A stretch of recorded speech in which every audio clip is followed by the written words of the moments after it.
The 100 Languages of Children, it's the way children view the world in 100 different ways.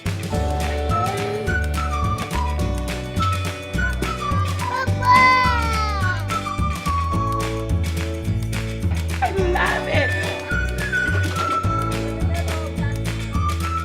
it. They speak 100 languages in their own way, starting from infancy up until preschool. Dr. Seuss just update.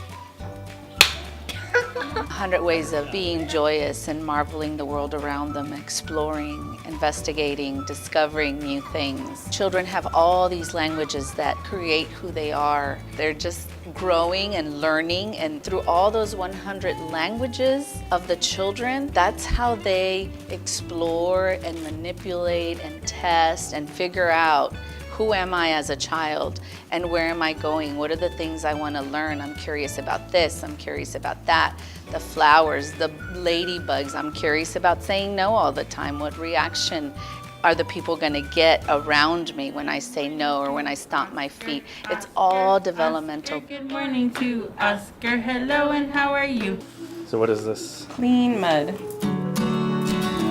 So it's brownie mix and water.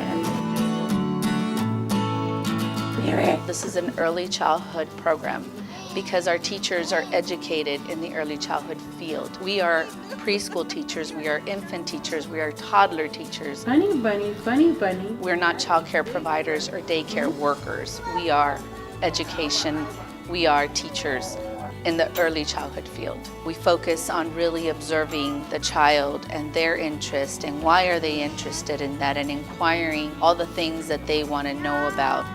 And that ties in with our NAYC accreditation of really building those relationships with the children and building on their knowledge and scaffolding what they want to learn about and skills that they need to know as they grow and they develop to journey off out of our FPCC home. Now let's trace our R. And then your K. I have teachers here that have been here over 10 years. I've been here almost 12 years. And so we're very connected. This is our home. This is our relationship with one another. And that's why I like the program and the amount of families that we provide services for. It's small, it's intimate. I know every child's name in this program. And with the Reggio Emilia approach that we're trying to implement, those things tie in to the NAYC accreditation guidelines. At the end of the day, it's always about the child. It's not about me, it's not about the teacher in the classroom, it's about the child. Are you hungry? Man.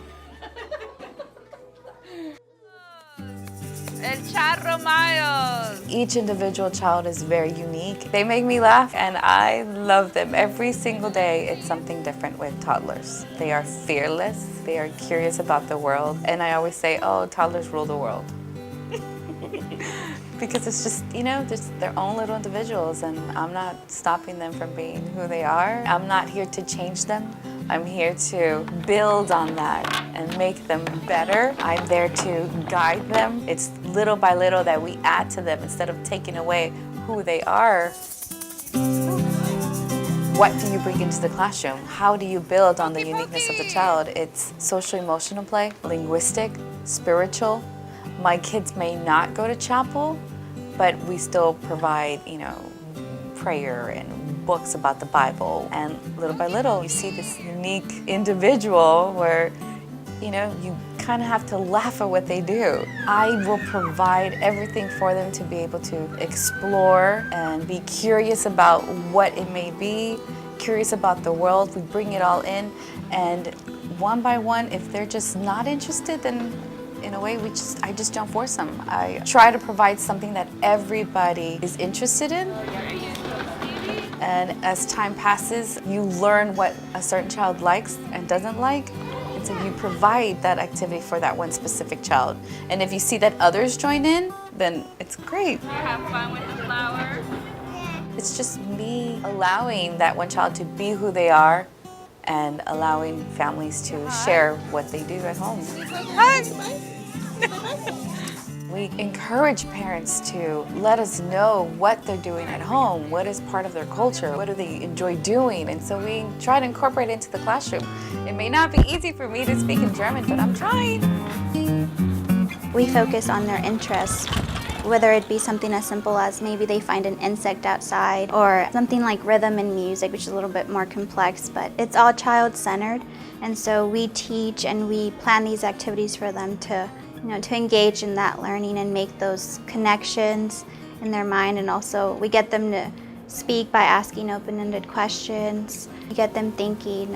It's not where we have all this specific tasks to meet or we have this specific standard to meet. It's engaging them in learning and things that they're interested in and things that they want to learn. We're going to have what kind of day, Hannah? Group time is my favorite time of the day. What kind of day? A happy day.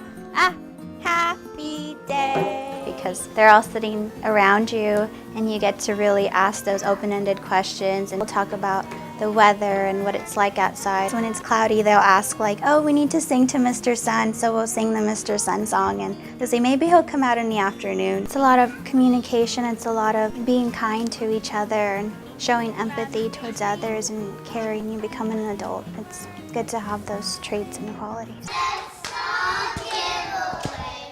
Anna's here today.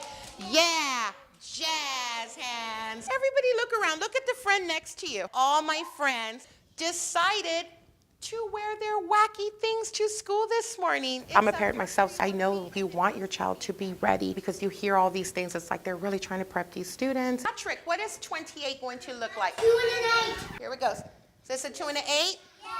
20. We hear the word education and it goes to the academics. It's what teachers and families and everybody really focuses on. But there's so many fun ways of doing it. If you want to be a moose or you want to be a dog or a log. Wait a minute. Dog and log are rhyming words. Good job. Here at FPC, it's just totally different, and you get that sense just walking in the door. The unicorn in the middle, and she can't get out. She can't get out. She can't get out. The unicorn in the middle, and she can't get out. Grab a net and help her out. Good job, Emily. Triangle. Once you're in the classrooms, you notice, wow, they're learning so much, and they're not sitting down at a desk to do that. They're doing it by exploring, by just being themselves, and they come up with the coolest things sometimes. It's just to show their way of thinking. There's more ways of thinking than just one, and that's where the 100 languages comes into play, that we know that there's all these other ways that children will learn and will eventually get there to the academics parts where they need to be. I want to hear you. Even entering kindergarten, unfortunately, they're prepping these children for all these standardized tests. Everything we do is going to get them to that level. It's just we're doing it in a more meaningful way. We're going to tie these up. Yeah, like a bridge. It's important to nurture their imagination because it's what they're thinking, it's what they believe in, and if we don't ask beyond that, I feel it's kind of closing their minds. But if we encourage them to think about it, I'm like, why do you think this happened? It lightens up when you talk more about what they're telling you because they feel like they're being acknowledged and that you are actually caring about what they're saying. The children started talking to us about seeing flowers as they were walking into the church. We brought in different flowers. Do you have flowers at home, Henry? How they smell and how to be gentle. So going based on the gentleness of the flower, we also bring it in towards their friends. Remember how we're gentle with the flowers, we're also gentle with their friends. So it's just different ways to approach the situation, and it's just kind of redirecting them to a different topic, but also talking about the same thing that they're interested in. Even if it's coloring or reading books or asking more questions about what they're learning and finding out what sparks their imagination or what they want to know, or what they want to learn about. There's something where you can go in and play with your toys. Everything's available for them, so once we make that available, we are able to see how their minds expand. I am very passionate about what I do, and all of our teachers are very passionate about what they do because teaching and helping a child develop is our #1 goal. If it's a hat, where does it go? On your head. As adults, we forget that there's so much more in the world than what we see with our eyes. And children use everything to learn and grow. Their senses, their sense of smell, their sense of taste, their sense of touch. You know, they listen and they use their whole body to learn and to just take it all in. What happens when you splash in it? What happens? You see the bubbles create? You gotta pull them. Telling them not to do something just because it's messy or because it's not exactly what we feel like doing isn't something that we're gonna do here. Oh, look, Oscar decided to bring a cup. What can we do with the cup? Oh, was that code for it? We're gonna go above and beyond and help them explore all those things in the world because it's important for them to understand it. And you never know, a child may take that experience and it may become their life, their career. Ay, qué guapa. We think about the child and our priority is the child, but they also come to us with their family and all of the things that their family brings because it gives us a chance to develop this one-of-a-kind relationship with these families and help them bring in all of their resources to help their child grow and develop. Can I get a hug? Mwah. Thank you. We think of ourselves so small and such a tight-knit unit that we are our own little family in itself. But we also cater to our families so that they feel loved and help grow and develop in their own family relationships with their child and with our teachers. No way the 100 is there. The child is made of 100.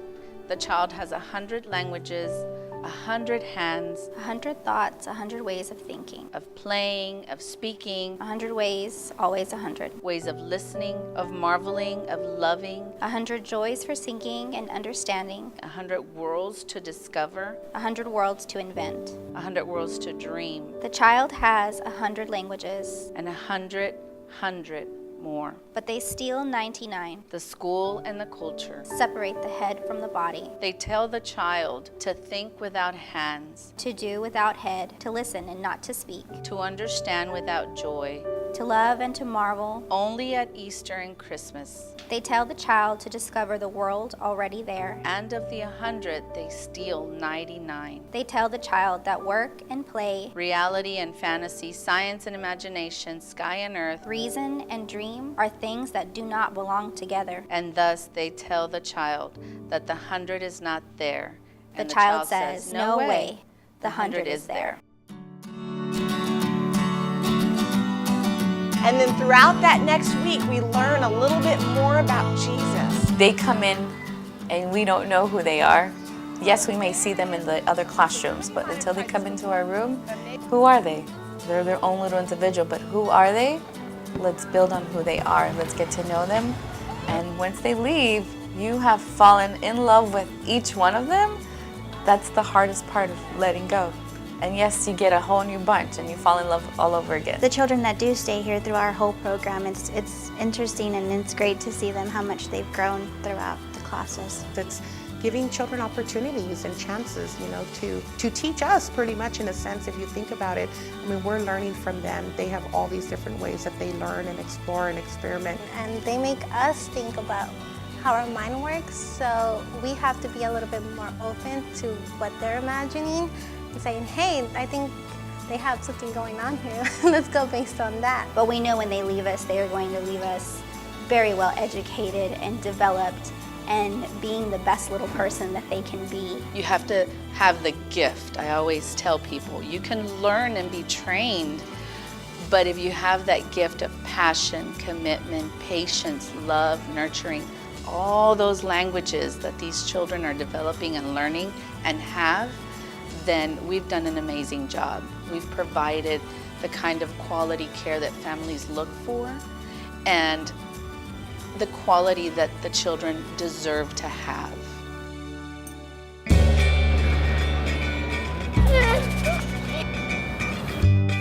What are you good? What I really value about the center, it's child-centered, so it's about the children. That's what I look forward to, how they came in, who they are, and let them continue being who they'll be. Thank you. Thank you. I want to eat. Bye. Bye-bye. See you tomorrow.